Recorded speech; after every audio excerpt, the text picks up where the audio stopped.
Welcome to the weekend edition of the Undisputed Podcast. I'm your host, Jenny Taft. Today's podcast features all the best segments from this week's slate of Undisputed. With in-depth interviews and discussions, we have a lot to talk about heading into next week. Skip, Shannon, let's get to it. Well, Cowboys training camp is underway here in California. Last year, Ezekiel Elliott ran for nearly 1,000 yards in just 10 games because of his suspension. But apparently, it's a new year and a new Zeke. Cowboys running backs coach Gary Brown said last year Zeke was stressed out, and this year he's, quote, happy and jubilant. Brown added that Zeke is in the right place mentally, and he's in much better shape than last year. Shannon, what will we see from Zeke this season? I expect Zeke to have a monster year, Skip. I would be shocked if he didn't have somewhere between 350 and 400 carries. When they say they're going to make this offense more Dak-friendly, that means Zeke's going to have a heavier workload. I'm with that. They're going to run him, and agree. you mentioned they're going to give him the opportunity to carry to catch the ball out of the backfield. So I expect him to catch the ball somewhere between 30 and 40 times a game, a lot more than what he did his first 2 years in the league. He's a special talent, Skip. And with the weight of, am I going to be suspended? Am I not going to be suspended? And maybe he didn't take off-season conditioning as serious as he needed to take it last year. Because when he showed up, I said, Skip, he looked a little heavy. He don't look like that guy that used to have his shirt rolled up and used to look like he got tennis balls in his stomach. Agreed. He didn't look like that. And I think it showed. But that was a lot to have on a young man's plate. Especially what he was being accused of. He was basically fighting for his ability to play in the NFL. And he was fighting for his family and his good name. And but I expect him to have a monster year. DeMarco Murray's single-season rush record is in trouble. That of the Cowboys. Yeah. That 1848 is in serious jeopardy because I believe he'll get somewhere between 350 and 400 carries a season, and he'll be somewhere between 4.5, maybe even 5 yards. So he could easily approach that 2,000-yard barrier. Zeke Elliott is going to be a monster this year. Thank you for opening that door for me, because I'm going to run through the door you just opened. I'm going to go you several better on this one. I'm going to first remind you that we're approaching our 2-year anniversary here on Undisputed, our partnership. We welcome Jenny into the partnership. Thank you. 2 years on September 6th. Soon after we launched 2 years ago, I started predicting that Russell Westbrook would average a triple-double for that 2016-2017 season, and he did. Correct. So I'm about to make another prediction. I believe that if all goes well, and obviously health plays a bigger role often in football than it does in basketball, but if a bunch of people stay healthy for the Dallas Cowboys offense, including most of all Ezekiel Elliott, I believe he will break Eric Dickerson's NFL single-season rushing record of 2,105 yards. Eric, obviously a contributor here on Undisputed, will not like me predicting that, but I am predicting that because all the planets have aligned for this to happen this year in the Dak-friendly offense that you suggest. But I'm going to point out that year in L.A. for the Rams, that was 1984. Remember, that was 34 years ago that this record was set. I remember. It has endured for 34 years because in those days it was more regular for a back, the lead back of the team, in this case Eric Dickerson of the Los Angeles Rams at that point, to have more carries than the team threw passes. Absolutely. So he had 379 carries, and all their passers, and they had 3 different ones play, mostly Jeff Kemp out of Dartmouth University, which is why he was running the ball, but they only threw 358 total passes. So 379 runs to 358 passes. Wow, that's 21 more carries than passes. But put that in perspective, Skip. That's only 700 total plays. That's only a little over 700 plays. Think about teams now, quarterbacks are throwing the ball 600 times, just throwing it. Yeah, you're right about that. But you have to go all the way back to Eric in 1986, 2 years after this, to find the last time a single back, had more carries than the team threw passes. Yes. So that's 32 years ago. So for 32 NFL seasons, that's never happened. No. And I believe it just might happen with these Dallas Cowboys. He's definitely capable of it, Skip. Again, these Cowboys are receiver challenged at this point in time. It doesn't look great. Maybe I've told you I like Dak spreading the ball, reading, reacting, getting everybody 4 or 5 catches instead of throwing 12 balls toward number 88, who was leading the league in drops, Dez Bryant. Now, you know he's going to tag you in the He's post. going to tag me, and here we go again. Sorry about that, Dez. I did not mean to pile on. But the offensive line underachieved last year. They drafted Connor Williams out of the University of Texas, 6'6", 315 pounds.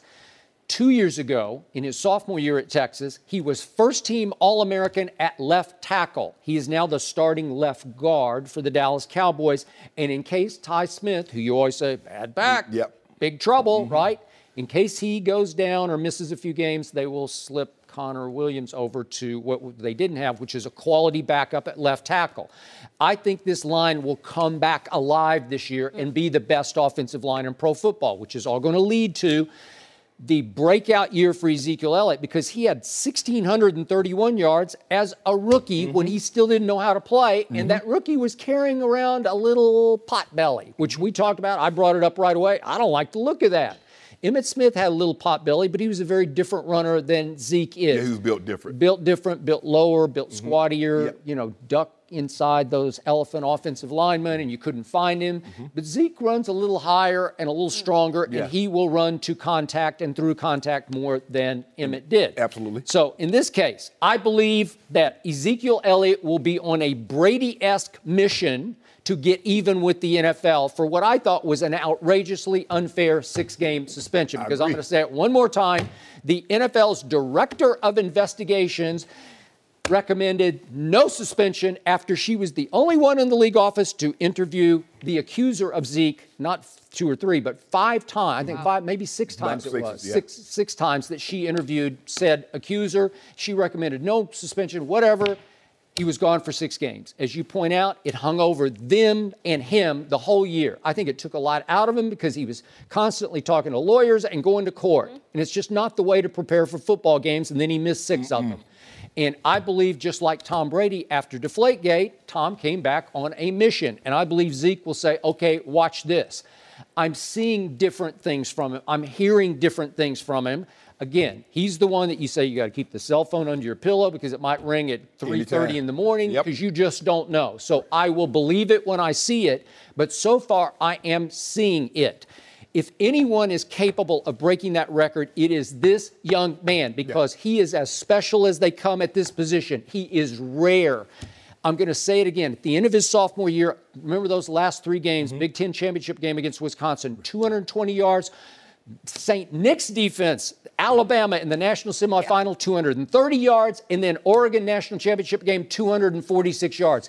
This is special stuff. This is in rarefied air of running back. But Skip, that would concern me because then I believe in order for him to do that, he's going to have to break Larry Johnson, the old Kansas City Chiefs running back, carries in a season. Now, that's going to be crossing the Rubicon. Now, you know he was never the same once he went to that 420. You're asking Larry Johnson. Larry Johnson. I mean, you might use him up faster, but I'm just saying, whatever he has, I'm going to just let it fly. Because that's DeMarco Murray was never the same after 14. And it's a rarity. That's fine, but you at that position, you just have to let it fly. Well, he wants a second contract, Skip. He saw Todd Gurley.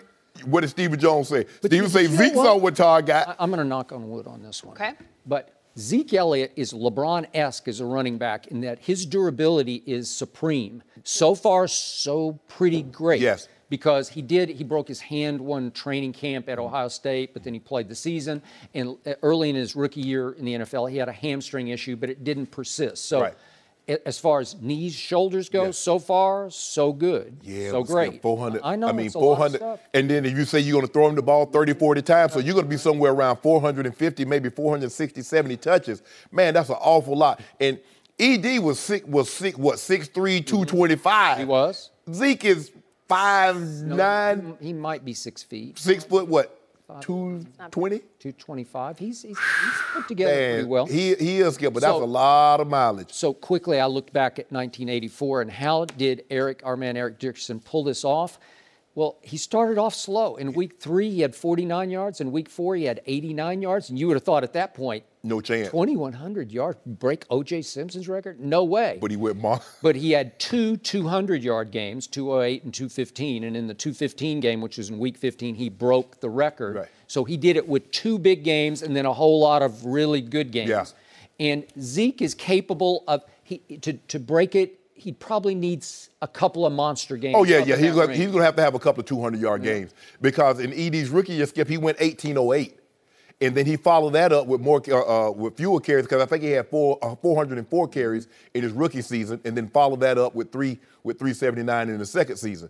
But normally you start getting to that 400 threshold, Skip. I mean, Eddie George was never the same. TD had 392 for 2008. He was never the same. Well, look at Sean Alexander. You know what? Maybe that suspension last year will turn out to be the best thing that ever happened to him. It saved his body for 6 games. And during those 6 weeks, according to our Eric Dickerson, because he went to visit him, he went to Cabo San Lucas, and he actually, dare I say, got in shape. Well, he definitely looked better. He came back and looked a lot different. He looked a lot better when he came back than he did before he left. Okay. So I feel comfortable to say I believe he'll get DeMarco Murray's 1848. But I think 2105. So you need 2106. So in other words, so what's Dak gonna do? Dak must be gonna have 1,300 yards passing. It's a lot of pressure. Just 50-50. That's all you need. Skip. Just break it down 50-50. That'll be like some NFL record. You have to throw it enough to keep 9 guys out of the box, right? And that's the thing, because you know they're gonna sell out. And that's what's going to make it so impressive. Zeke could easily win the MVP. He goes 1,800 yards, and everybody's got 8 guys, 9 guys trying to stop him. They have a decent record, 11-5. It's going to be hard for him not to win the MVP. You don't think 10 guys were trying to stop Eric in 1984? Yeah, but them. Huh? Yeah, that was just a magical season. It's just like the AP season of 2097.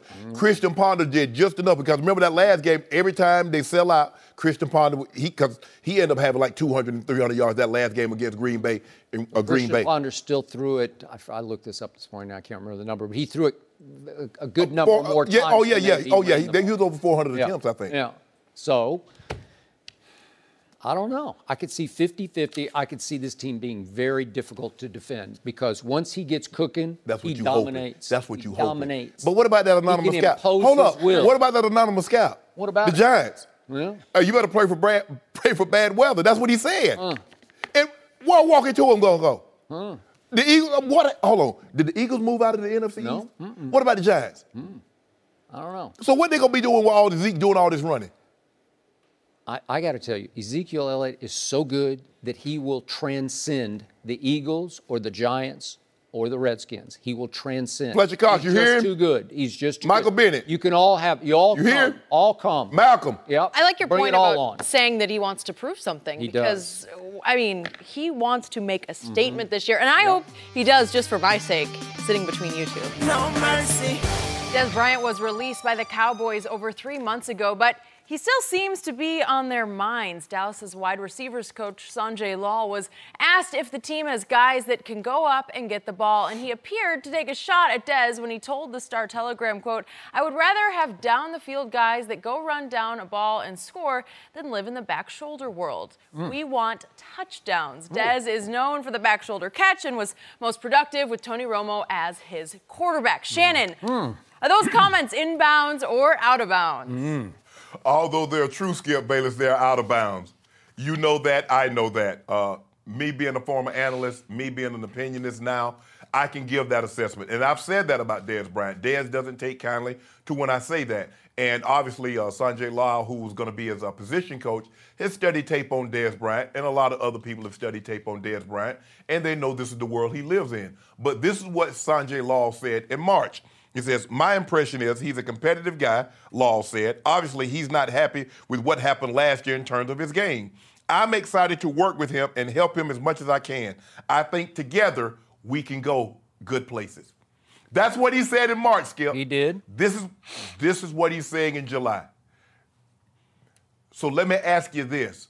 Those guys that are working, that are receivers there in Dallas now, they're thinking, what's he going to say about me when I leave? I don't think they're thinking that. Oh, trust me. Yeah, Skip. Well, they're not thinking about leaving.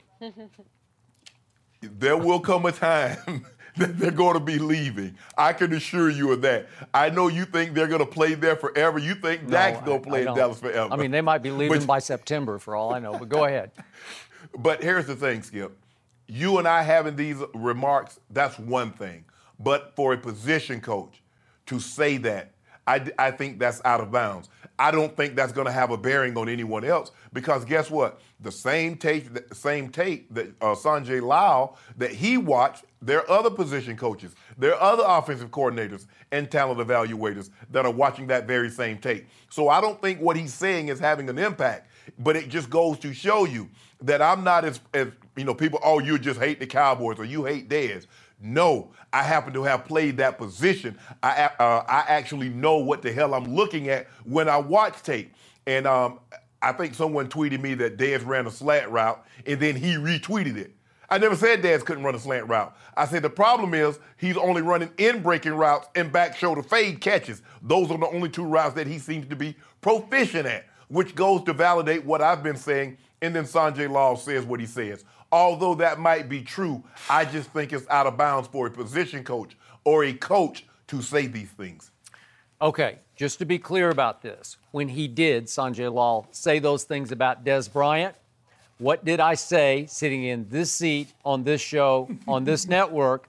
I said, who the heck are you, Sanjay Lal? I didn't know, where did he come from? This is his first year as the receiver coach. And by the way, never heard of him. This is his fourth NFL team in 5 seasons. So you're the guru of receivers, yet he was going to those pre-draft workouts, including the one conducted by Calvin Ridley, and just taking over the workout, running the drill like he was the head of the workout. And then he would be the quote machine afterwards.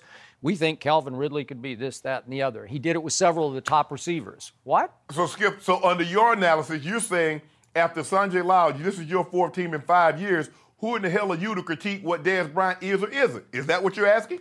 I was saying maybe you should show me before you tell me. Okay. But to your point, what he just said this time, this is the unvarnished raw truth.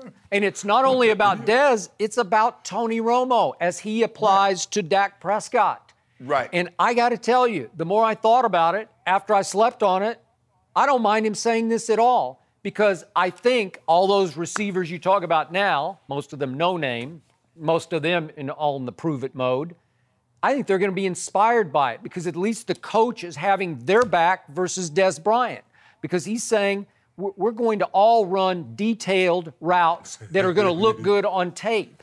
And what did he say about the quarterback? This is the one I love the most. He said Dak Prescott can throw blind. What does he mean by that? He means Dak can throw on time, in rhythm.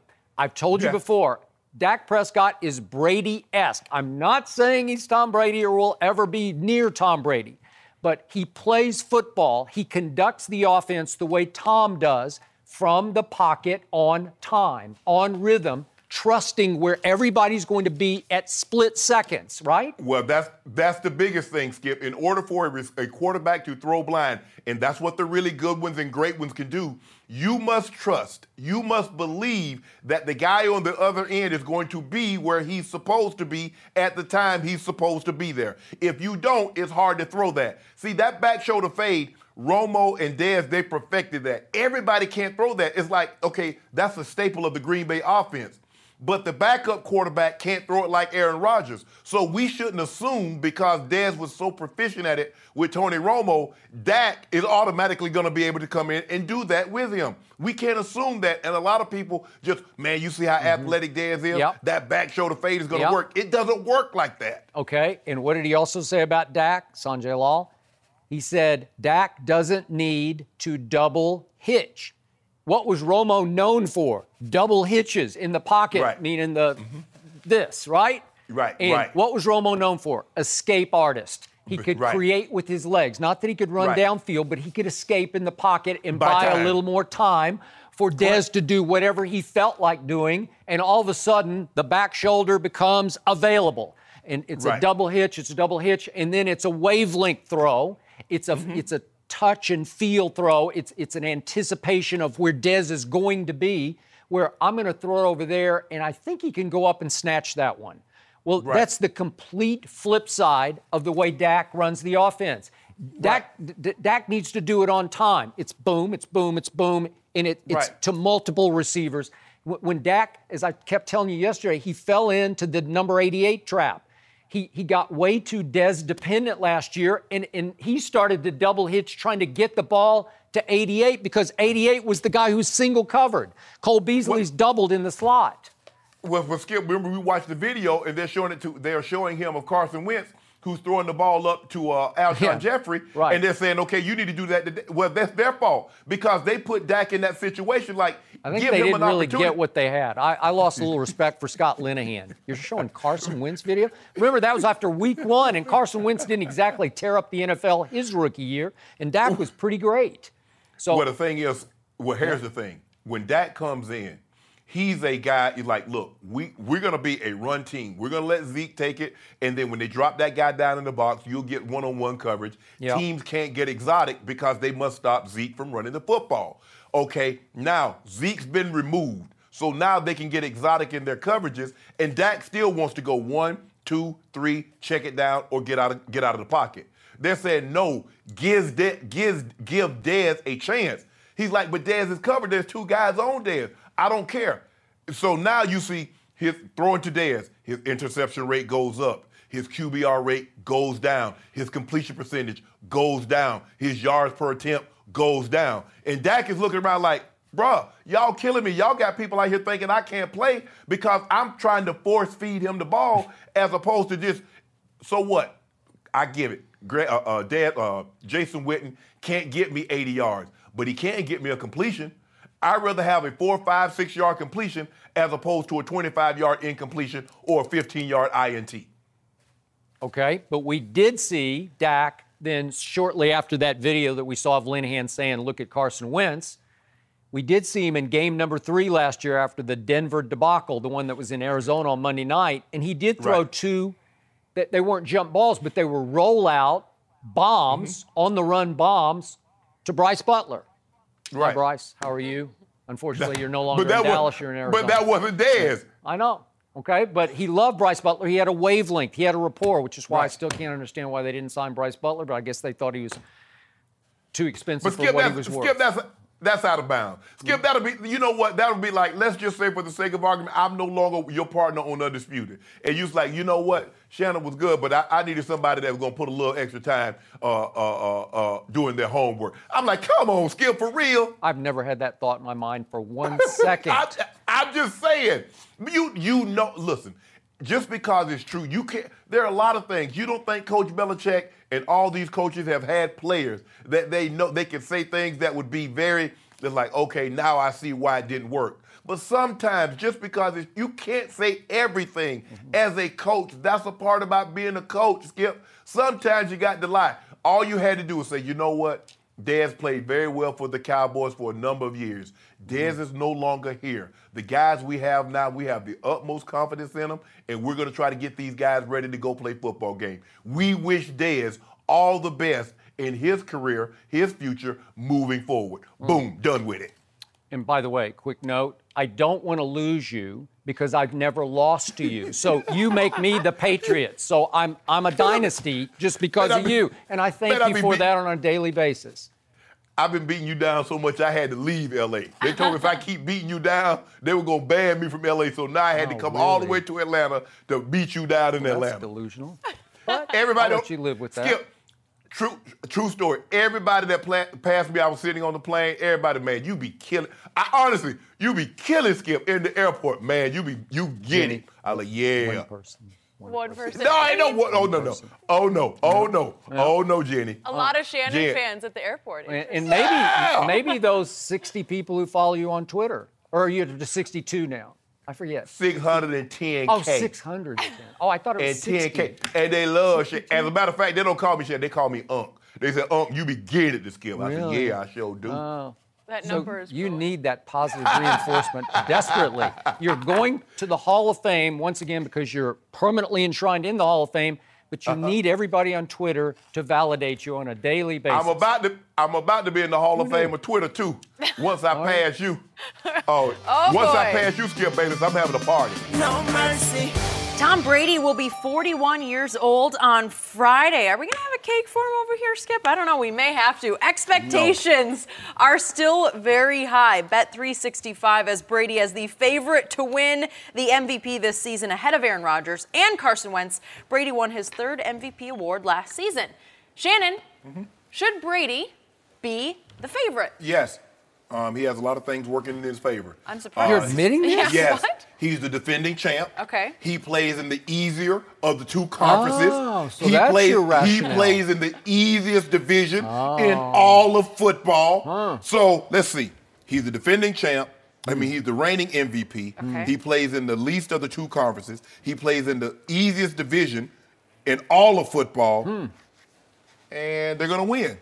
So, yeah. So there's no question about it. Cakewalk. He should be the favorite. But here's something that goes unnoticed, Jenny. Guess who is the bigger favorite on the Cowboys for MVP? It ain't the quarterback. Huh. So, Jenny, Okay. did you notice how somebody had to change the subject because he can't stand to give Tom Brady any credit? So he tried to give him undercut credit, backdoor credit. I said he's the favorite. I didn't say he was going to win. Yeah. Who do you think's going to win? Aaron Rodgers. Okay, I'll take Brady against Rodgers for another case. Okay. You got it? Thank you. Yes. Thank you. Don't be head. Don't be talking about. I don't want to hear anything. No. Head. Rodgers versus Brady. Don't be talking about when you want this guy, that guy. No. Rodgers versus Brady. I don't want anybody else. Okay, that's yeah, all. I got it. Thank you very much for that. I appreciate it very much. I have a swimming pool of Diet Mountain You Dew will over here. not by the end of the A year. lot. So the cake we're going to have this Friday is We're not actually, having a cake. We're having it for my wife Ernestine because her birthday is also Okay, on we- Friday, we can get August the cake. 3rd, and she's a couple of years younger than Tom because she's going to be 39 on Friday. Can she move You her know? birthday up to the second? Can she move it up to the second? Great people share great birthdays. Yeah, right. fitting. Me and Jeter. Me and Jeter. You and Jeter. Yeah. LeBron and Tiger. Tiger. Right. Yeah, okay, I'll give you that. I got no one. You got no. I think Ariana Grande's birthday is the 26th too. Really? Yeah. She doesn't count. Yeah, Jenny. You like reality TV. Yeah, but not. Well, okay, that's another discussion.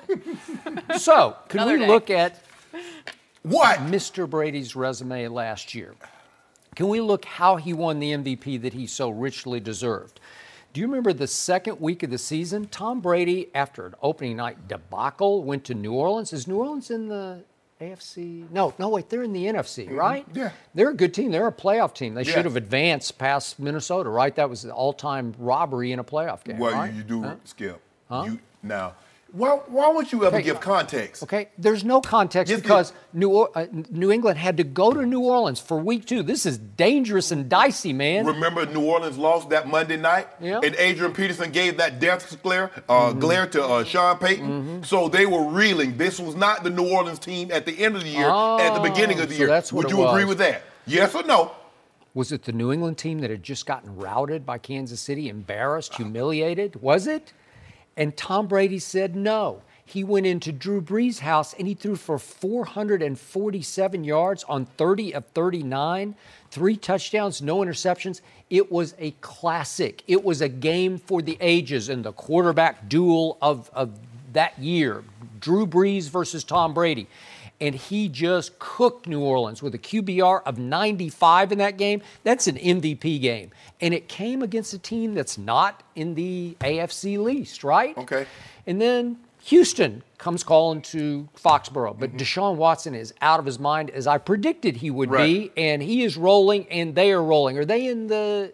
No, they're not in the AFC East, are they? Skip, I don't know. Maybe I missed something. Skip. I don't know. I'm just using your argument. Yeah. Yes, if you're in the AFC, you do play some teams. But just like when you're in the Eastern Conference, you do play teams because guess what, Skip? You play them twice as opposed to 4. Okay. So if you're in the division, if you're in the NFC and you happen to be, let's just say they're in the NFC East or the NFC North, well, you have to see Green Bay twice. You have to see Minnesota twice. You want to see that? He'd eat I him didn't alive. think so. But So he stop throws it. for 378 against Houston, a last-second pass to win that game. And then Carolina comes and it's 307 yards passing. Whoa. No, don't read over that. Okay, what happened? Did they win that game? No, with they Carolina? lost that game, but he was really good in that game. Well, With a was QBR Cam of even 80. better? Well, you could argue that. There ain't no argue. Who's arguing? Me and you argue, so I'm arguing for Cam. But he had a really good game. Then the Chargers, who were just red hot at No, this they point, were not at that they time. had killed. Wait a second. That's October 29th. They were rolling by then. They started 0-4, right? Yeah, but they killed my Cowboys. Remember what they did? Cowboys was November. Tom Brady, 333 yards passing against that team. And then, dare I say, the Pittsburgh Steelers. I know they're in the AFC, but they're not in the least, man. Yeah. And they're your arch rival, and you go to their house and do it to them again with almost 300 yards passing and a QBR of 81, and you pull it out again with play after big play after big play. Okay. Did he? Yeah. Yeah. Well, Tom didn't gag it. And Nick Foles didn't gag it. These are all games against non-AFC least teams. Doug Peterson said, Nick, they are who we thought they were, and we're not going to let them off the hook. So did he MVP feast against the East? Nope, he did not. He did not. So he didn't have played a terrible game at Miami. So he that cost him one game. Yeah. So what about Buffalo? What about the Jets? You want to talk about that, huh? No, I'll talk about them, but again, I just gave you 5 games that weren't against AFC. What about my guy? Yeah. Walk it to him. What about him? Hadn't got hurt. That's his MVP. Because he had 34 touchdowns with 7 picks at that point. So at worst case scenario, he's going to end with like 40. How a man throw 40 tubs and don't get the MVP? It wasn't going to happen. Plus, he's going to be 13-3, 14-2. Who had the 3rd best running game in the entire NFL? Oh, Wakatuam had the 3rd best run game. Yeah. That helped a lot. Well, who had the 4th best defense in the NFL? Ooh, Philly did. Who had a top 5 scoring defense?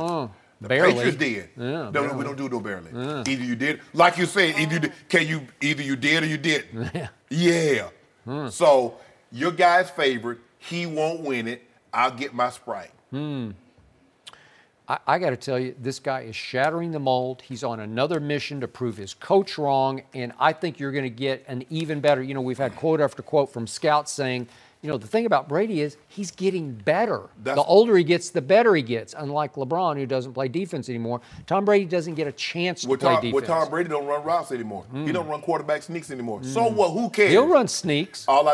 That ain't no sneak diving over the top. He didn't run no bootleg. You know, he might just be the greatest quarterback sneaker ever, and I'm not kidding about that. Who called him a baby giraffe? Somebody called him a baby giraffe. You remember. You got all upset about that, too. Yeah, I don't know. All I'm saying is your guy dropped a touchdown. All that pliability. He dropped a touchdown? What are you talking about, dropped a touchdown? He dropped a touchdown in the Super Bowl. He did not. Was he wide open? Wide open. Oh, so he was behind the defense? Behind the defense. There were 6 DBs in between him and the goal line. There were 6. He dropped it. It's Jenny, a trick play. Don't bring me into this right now. He dropped it, Skip. You know it. And you know what? The ball was overthrown. You know what, Jenny? I think it didn't look good. I think the 2019. Look at this. The ball's overthrown. It's straight over his head. It's too far. I think the boy's name, 2019 hot baby name, is anonymous. That's the new hot baby name for 2019. It wasn't stretched out enough before that play. No mercy. And back to the NBA. LeBron's had a very busy offseason. His public school in Akron opened yesterday, which was incredible. And he gave his first interview since heading west. He's joining a team that has missed the playoffs the last 5 years. But LeBron still seems confident. Take a listen. I felt like at this point in my career, the ultimate for me, you know, just like when I went to Miami, everyone kind of looks at me joining a super team. But if people look at, I think Miami was 35 and 47, you know, the year before I joined that team. I don't feel like this is even a rebuilding, you know, year for us. We have an opportunity to do something that a lot of people don't think we can do, and we love the notion of it. It's another rebuilding year, and we don't have enough. So, you know, that will motivate the guys that we have, anyways. I like the challenge of being able to you know, help a team get to some places that they haven't been in quite a while. You know, and obviously the Lakers haven't made the playoffs in a few years, but the Lakers organization and the historical franchise matches up there with all the greats. You know, you can look at, you know, the Cowboys, and you can look at the Patriots. You can look at Manchester United, Boston Celtics. These are like historical franchises, and for me to be a part of that, it just, you know, I think it's a great moment for not only me but for my family and for the history of basketball in general. Well, good thing Eddie House is here to weigh in on the matter. LeBron saying he likes the challenge here, but are the Lakers a championship contender? Good morning. I want to say this first. I think what you LeBron. should say good night to LeBron. No. I think what LeBron is doing off the court doesn't get enough credit. You got to really salute that man for what he's doing, going back in the community and taking care of the kids that are at risk. So salute to that man one time. But no, I don't think they're instant contenders for one reason. Not enough three-point shooting. I think you have a lot of guys, similar to when he went to Miami, I agree with that, where it's a lot of like players. They do the same type of things. Slashers, a few spot-up guys, but not really knock-down three-point shooters. And to me, I see them 12 to 15 games better, getting somewhere between a 3 and 5 seed, which means they're going to have to go through to get to the finals, Houston and Golden State. I think it's a tough task, an uphill battle, especially when you don't have any three-point shooting. If they are able to add some three-point shooting around them, some knockdown shooters, some shooters for hire, I think that would help their chances. But right now, last year the Lakers were second to last in three-point field goal percentage. He's coming from a team who was sixth best in the NBA. So it's going to be a different type of game that he's going to have to get used to playing. So wait a second. Eddie House was on that Miami team, as I recall, that LeBron joined, right? Yeah. Eddie House is a knockdown three-point shooter. So there's a bunch of us out there. Mike Miller, James Jones. Yeah, we spread the floor. And you're saying there's no Eddie House on these Lakers? I'm saying there's no knockdown. No, there's not. If you look at their three-point percentages, there's nobody shoot. Michael Beasley coming in shooting under 40%, 39, but that's not a knockdown shooter. I don't think that's something that you could rely on. You know, like, oh, Michael Beasley's going to give us 40 from the three-point line. I don't think that's going to happen. So they have to find three-point shooting, or guys going to have to step up their three-point shooting and get a little better this summer. Oh, I'm disappointed in LeBron James because when he mentioned about these historical franchises, he mentioned the Cowboys first. Why mention the team that hadn't won a championship in 23 years? Man U's won a championship. The Patriots have won championship. What about playoff games? Have they even won a playoff game? So I don't know why, but LeBron, we'll talk about that. I'm going to put some calls into some people. Are you? Yeah. Wait, are you going to set that bridge on fire No, today? I'm going to put some calls into some people and have them to relay a message for me. I don't, really. Maybe he knows the truth. He ain't no that truth. America's team or the world's team is the Dallas Cowboys. Y'all won in the 70s and the 90s. Nothing in the 60s. We won a lot. Nothing in the 80s. Nothing in the 2000s. Won a lot. Nothing in the 2010s. Yeah. We about to be 2020s, and you still haven't win. But anyway. 2014, 2016, we won a lot of games, man. Playoff games? No, just regular. Okay, cool. Okay, cool. I don't believe this is a rebuilding year for the simple fact is, like, when you get LeBron James, you don't rebuild, you retool. And he's coming there with that mission. Now, granted, this is very different, Skip. And you and I talked about it earlier.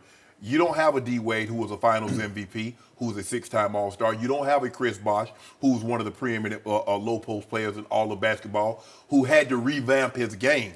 Now, as Eddie was saying, these are a lot of guys. A lot of these guys are 6'8", 6'9", athletic, can get their own shot. LeBron, I don't think is going to have to do as much heavy lifting as he's had to do in the past. Skip, he had to cook the meal, he had to prepare the meal, sit the plate in front of the guy, and basically put the utensil in the guy's hand to get him to eat. Because nobody else could create their own shot.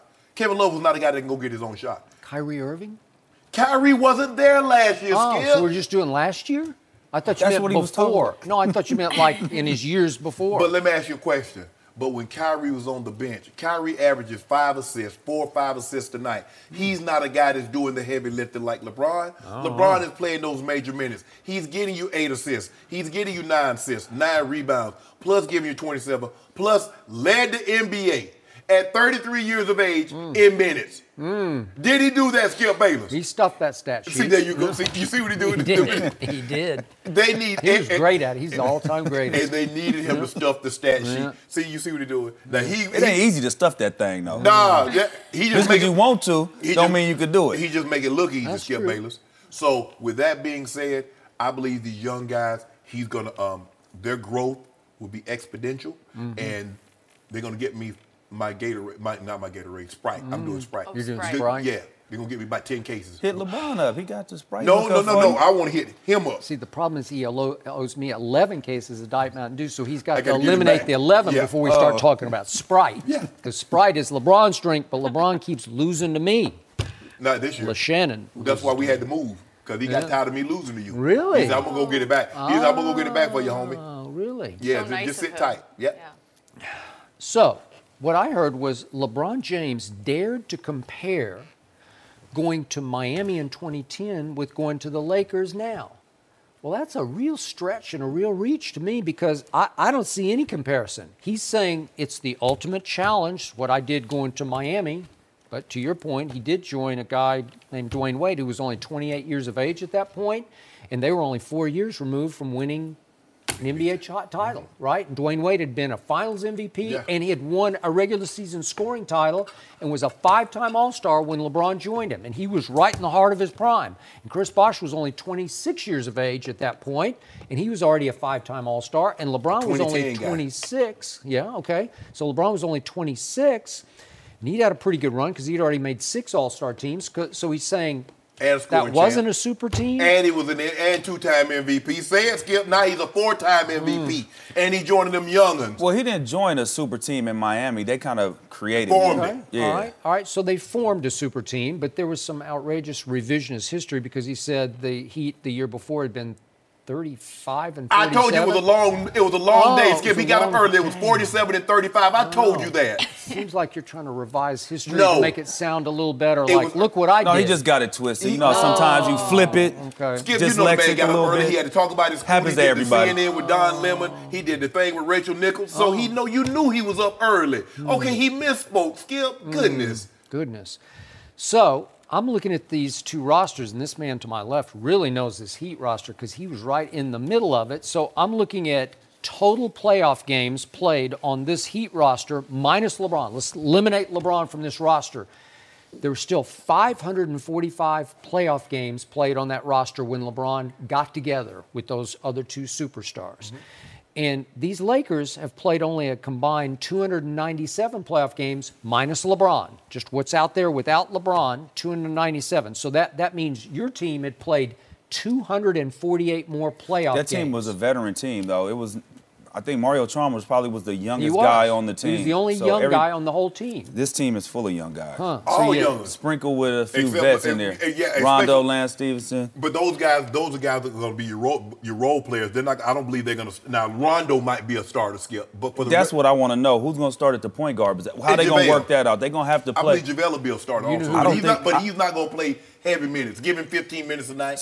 Give him like the first four minutes and then sub him out and then go small, put somebody at the 5, maybe Bees, or LeBron could even play the 5. What did I tell you about this team? It's going to be the hardest to coach team ever assembled. No, this is going to be tough to coach. Tough to coach because you're going to also have to manage LeVar Ball because if you start yanking Lonzo after 4 minutes or whatever you said, LeVar's going to have a say about that. I think he don't really have a say about it. I think, people in the media kind of perpetuate his power.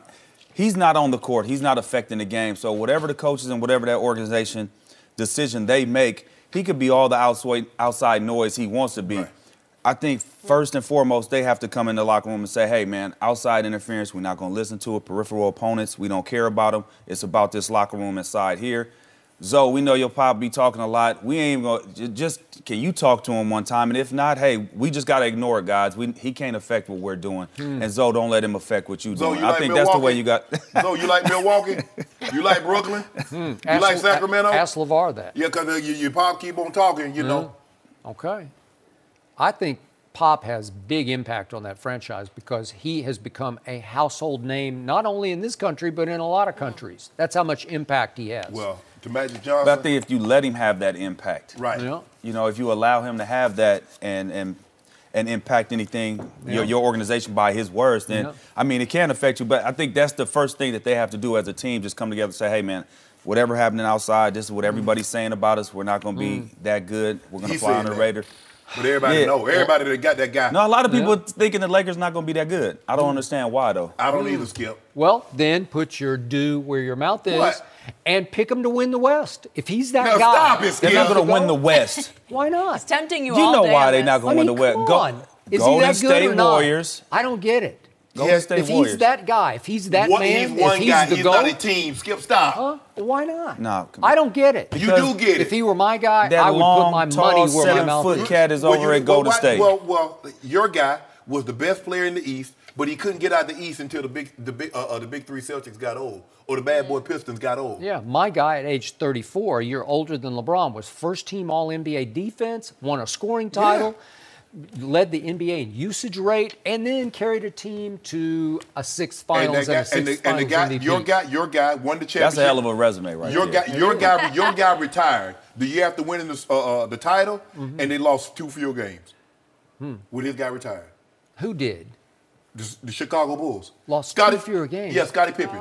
Scottie Pippen took them to the Eastern Conference. What are you talking about? When Michael Jordan retired in '93. He didn't retire? Yes, he did. He got suspended. Okay, he got suspended. We can do the semantics. Sorry. We can do all the semantics you want. All I'm saying is Scottie Pippen with no Michael Jordan won 2 fewer games than when they had Jordan. And then what happened? They caught that Hugh Hollins bad call. You know what we happened. always sneak Jordan in when we talk about LeBron every time. It just gets it's somehow because he always tried to suppress LeBron, and I won't let him do it. I don't know why you don't pick him. Pick him next year. Pick him to win. I'm picking him to win. What do you got him 5th? Games. You got him 5th? They won 35 games last year. I got a 19 game increase. I got 15 at the 12 to 15. 50 wins get them 3rd seed. I love these 12 to 15. Just lay it on the line. What we is did. it? Is it 15 I just said 12 or 12? Between there. Say 14. No, I'm not going to say 14. Why I said not? 12 to 15 because then I can be right if I'm at 12. And 15, if it's at 15, I'm right. In between, I'm still right. He's going to keep hedging you my until bets. you give one number. All right, Eddie, thank you so much for being here. No mercy. So get this, 2 weeks ago, Tristan Thompson and Draymond Green reportedly got into a fight at a party hosted by LeBron. Apparently, Draymond went to apologize to Tristan for their incidents during the finals, and Thompson responded with a sucker punch at Green. Thankfully, LeBron and Kevin Durant then stepped in to stop the fight. Shannon, you know I love my reality TV. This is good drama. But whose side are you on here? I'm on double T's side. Skip, I love Draymond, but I told you, all that talking in front of the cameras, what he called him, and everybody down in press row heard what he called LeBron. See, you say all that thing because you know no one's going to put the mitts on you in an actual game or in the vicinity of the game because Adam Silver going to put a fine on you so steep, he's going to make it very cost prohibitive for you to ever fight somebody in an NBA game. They're never going to have another Malice in the Palace again. They've made sure of that, Skip. So here's the thing. And then he kept it going. We not like that. He had the championship parade, Skip. We cut from a different cloth. Yeah. We not built like, this is what hold on. After game 1, I can't meet him outside of an NBA game because I'll still get fined, but I can meet him in the streets any day. In the summers, you can meet anybody. But all this meet me outside, meet me at the bus, I ain't going for that. But if you want to see me somewhere else, fine, anytime. Okay, now you done did all that bluster, got everybody thinking about, oh man, Draymond from the Sag Nasty, Saginaw, Michigan. Oh, Tristan Thompson, soft, he from Toronto, he from the North. So now you walk up to this man and say, you already said publicly, y'all not cut from the same cloth. Now you want to walk up to him and apologize. Double T said, I tell you what, you got any closet space, Draymond? He's like, yeah, well, hang this 2-piece suit up. Wop, wop. Take that with you. Now what?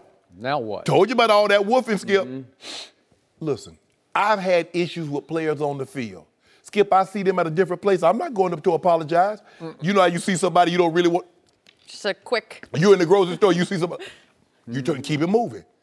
We not friends. We already went there. You don't like me. I don't like you. Ain't no apologizing. Stop all this woofing. Stop pretending you hard. It's okay. Look, I get it, Skip. In the battle, you know, we going at it. But you going to talk about you not cut from the same cloth. He not like that. Man, the North done came down there and dropped them things on you, Draymond. Now what? You never going to live that down. He the North. Right? The North. I mean, Tristan, home of the baby dinosaurs. We know they saw. He did it. And Tristan done asked the man to hang a 2-piece suit up in his closet. What? Right here in Los Angeles. Right. Whose side are you on, Skip?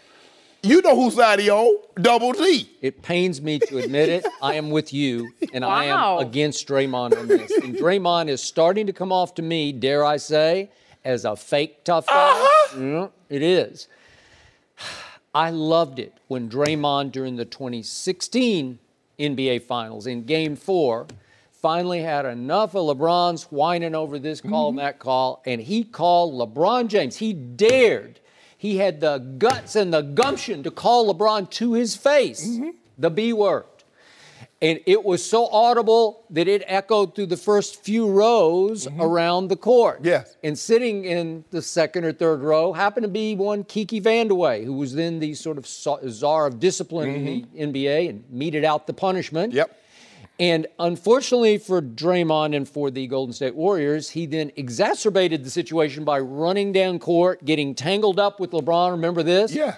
And as they tried to untangle, Draymond took a really cheap rabbit punch, open-handed shot up into LeBron's groin area. Yeah.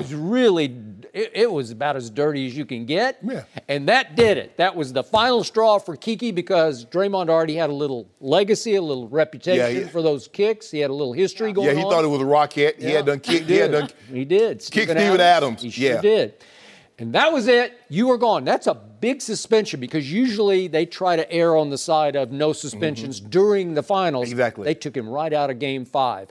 And you know what? History changed. Everything changed because if Draymond plays and they go ahead and take care of business in Game 5 at home, well then is Draymond going to the parking lot after the end of the finals calling up KD? Nope. Saying, you got to come help us. Nope. Right? Nope. Remember? So everything would have changed. Maybe Kevin Durant's career path changes. I don't know. But that's the thing, Skip. I get it. You know, you this persona.